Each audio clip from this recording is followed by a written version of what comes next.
Well, hello everyone. It's Poison Ivy and welcome back to my channel.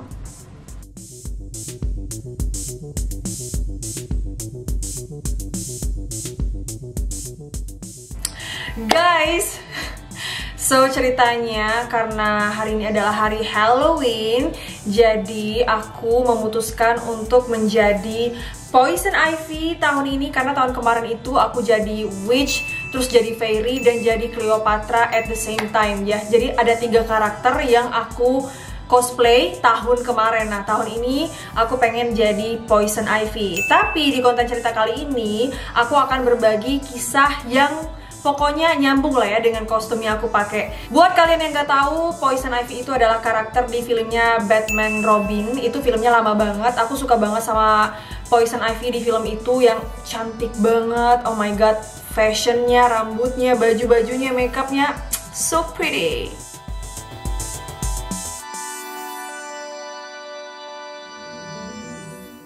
And you are Poison Ivy.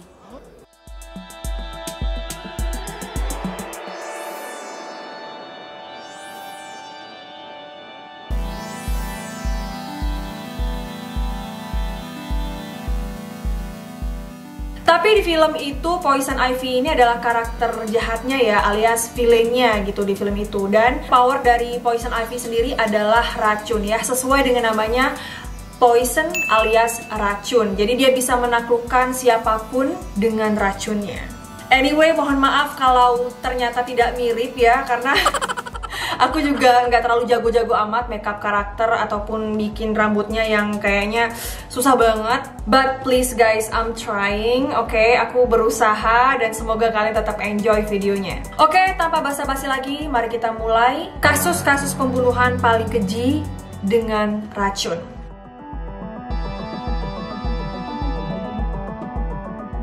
Yang pertama, kematian aktivis HAM Munir. Salah satu kasus pembunuhan dengan menggunakan racun yang paling terkenal ya adalah pembunuhan Munir. Dia dibunuh saat dia berada di dalam pesawat menuju Belanda untuk melanjutkan studi S2 di bidang hukum di Universitas Utrecht. Dari penyelidikan yang dilakukan, ditemukan senyawa arsenik yang masih tersisa dalam tubuh Munir. Senyawa ini masuk ke dalam tubuhnya melalui makanan yang dia masukkan ke dalam mulut. Akhirnya, tubuh Munir jadi mengalami gangguan dan meninggal secara mendadak. Kasus Munir sampai sekarang belum ada kejelasan ya. Banyak konspirasi berhembus bahwa dia ini tuh sengaja dilenyapkan lantaran terlalu vokal memperjuangkan hak-hak orang yang hilang pada masa Orde Baru. Munir dianggap sebagai ancaman bagi pihak-pihak tertentu hingga akhirnya harus dilenyapkan di muka bumi ini.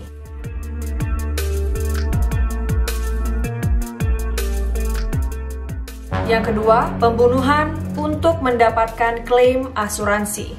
Pada tahun 1930-an di Philadelphia, di Amerika pernah terjadi kasus pembunuhan berantai dengan menggunakan arsenik. Pembunuhan ini dilakukan agar istri mendapatkan uang asuransi yang besar dari kematian suaminya tersebut. Kasus ini dilakukan oleh Cousins Herman dan Paul Petrillo yang menawarkan jasa kepada para istri yang memiliki banyak kasus dengan suaminya. Pembunuhan terakhir yang dilakukan oleh Herman dan Petrillo dilakukan di dalam mobil. Mereka membuat seolah-olah pria yang bernama Ferdinando ini meninggal dengan wajar. Padahal dia dibunuh dengan menggunakan arsenik yang berbahaya itu. Dan guys, total pembunuhan suami yang dilakukan oleh duo kriminal ini sebanyak 14 orang. Dan semuanya diracun dengan menggunakan arsenik.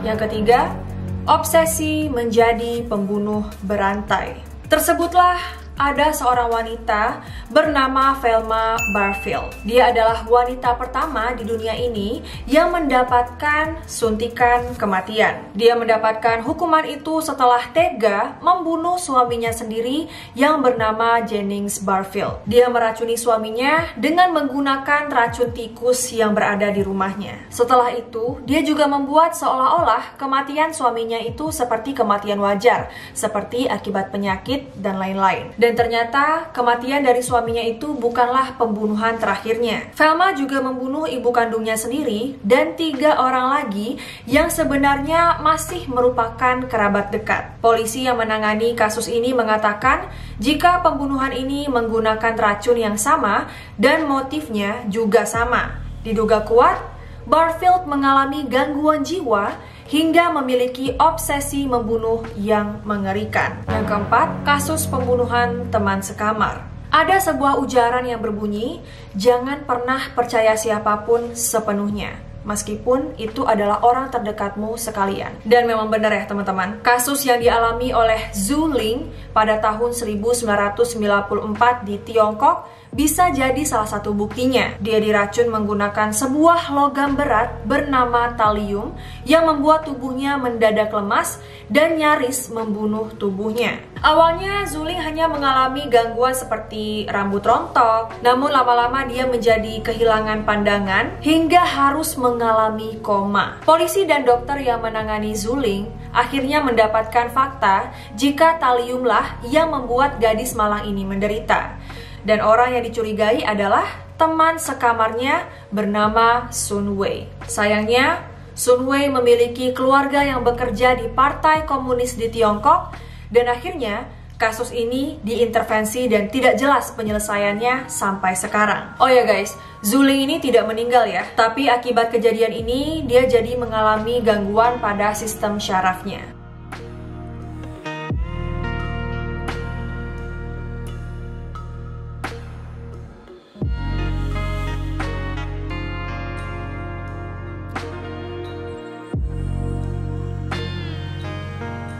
Yang kelima, pembunuhan Jane Stanford. Jane Stanford adalah istri dari salah satu pendiri universitas terbaik di Amerika, yaitu Stanford University. Setelah sang suami yang bernama Leland Stanford meninggal dunia, dia mengambil alih semua kendali kampus hingga kasus peracunan menimpanya. Pada tahun 1905, dia diracun menggunakan strychnine yang dimasukkan ke dalam salah satu air mineral di dalam rumahnya. Beruntungnya dia selamat meskipun harus dirawat selama beberapa hari di rumah sakit. Kejadian pembunuhan yang ditujukan pada Jane Stanford ternyata tidak berhenti sampai di situ saja. Saat dia sedang berlibur ke Hawaii, lagi-lagi Jane Stanford diracun menggunakan strychnine.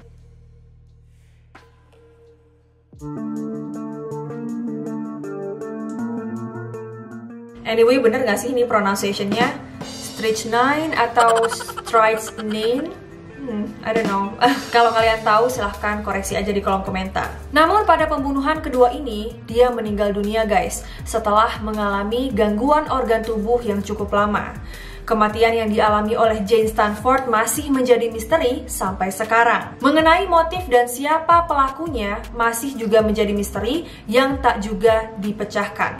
Oke, yang terakhir bonus ya teman-teman, yaitu kasusnya Myrna dan Jessica. Pembunuhan dengan menggunakan racun sianida ini terjadi pada 6 Januari 2016 di Jakarta. Kasus ini sangat menyedot perhatian masyarakat Indonesia ya teman-teman, bahkan internasional. Dan kalau nggak salah ini tuh adalah kasus pembunuhan pertama di tahun itu. Aku nggak bakalan bahas kasusnya secara detail ya teman-teman, karena banyak banget YouTuber yang udah bahas kasus ini. Tapi aku tetap masukin karena sesuai dengan tema yang kita bahas hari ini. Nah, kejadian bermula saat Jessica bertemu dengan temannya yaitu Myrna dan Hani di sebuah kafe di Jakarta. Sebelum Myrna dan Hani ini datang, Jessica udah pesen duluan nih teman-teman, dan Jessica pesenin Myrna itu Vietnamese ice coffee. Ketika keduanya tiba di kafe, Myrna pun langsung menenggak minuman yang udah dipesan sama Jessica tersebut. Dan tak lama kemudian dia merasakan lidahnya pahit dan seperti terbakar.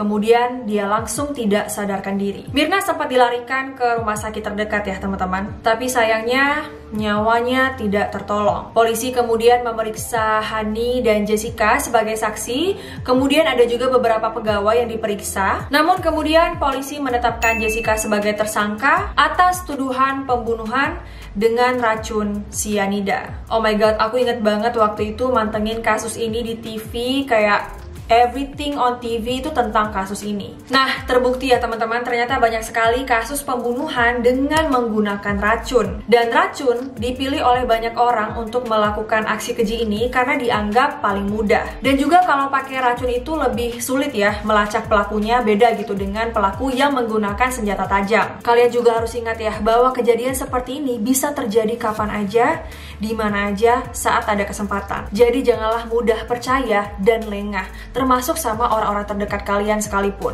Karena beberapa kasus pembunuhan dengan menggunakan racun ini dilakukan oleh orang-orang terdekat. Anyway, thank you so much for watching. Kalau kalian suka video ini, make sure to like, comment, share, and subscribe, and turn on post notification supaya kalau aku upload video baru, kalian tidak ketinggalan. By the way, karena aku filming video ini pada malam Halloween, walaupun aku postingnya tidak malam Halloween, I'm still gonna say Happy Halloween! Don't forget to like, comment, share, and subscribe, and turn on post notification supaya kalau aku upload video baru kalian tidak ketinggalan. Semoga video ini bisa menemani waktu kalian. I love you all so much, and I'll see you in my next video. Bye guys.